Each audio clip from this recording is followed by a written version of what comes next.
Iran's Strait of Hormuz is a big sticking point in the war, figuratively, and for the ships, literally.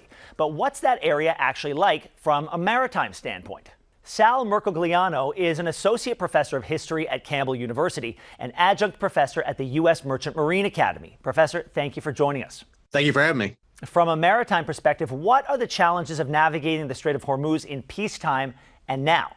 Strait of Hormuz is a narrow maritime choke point, but it's not the most congested or the most narrow in the world. I mean, straits like the English Channel, Straits of Malacca have a lot more traffic going through it. What makes Hormuz very unique is the geography. You're always within the shadow of Iran. At literally no point are you more than maybe a dozen or so miles away from Iran. It's hazy. It's always dusty. You never get a clear day in the Strait of Hormuz. The traffic you encounter is massive in terms of the ship size, super tankers, liquefied natural gas carriers, liquefied petroleum gas carriers.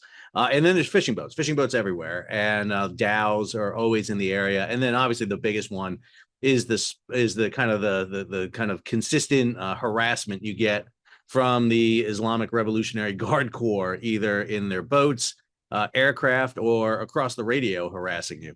Give us a sense of what it's like geographically. Is it relatively shallow so that threats of mines are a big concern?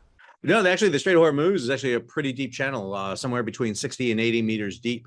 So plenty of water there, but it's not deep enough that mines could not be an issue.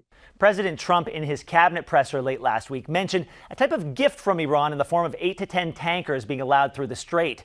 What does that tell you? Well, first, that hasn't been confirmed. I mean, I looked at that myself, and it doesn't seem to be an indication that many tankers were released.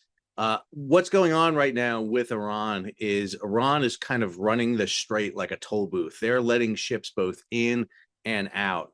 And if one of the U.S. objectives was to ensure the free passage of ships through the Strait of Hormuz, that currently isn't happening because Iran is able to control it. They're actually having ships sail through their territorial waters.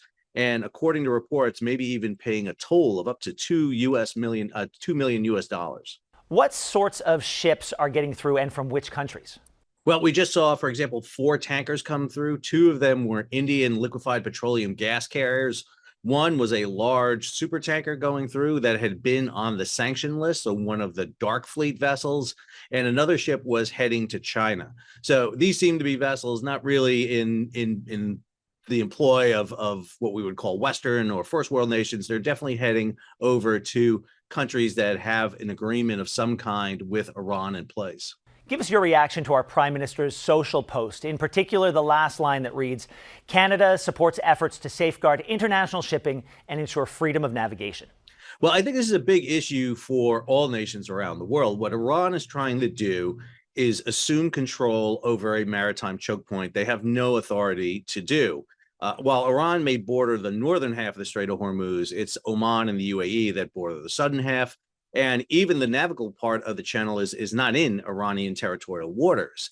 And as a signatory to the UN Convention of the Law of the Sea, Canada knows that you cannot stop the innocent passage of shipping through that channel. So it's in everyone's interest around the world to ensure that Iran doesn't have kind of a gatekeeper role in allowing and not allowing ships to go through the strait.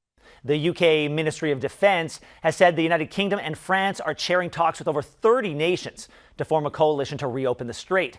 If NATO countries were to assist in securing those waters, what concerns could there be for an actual operation there?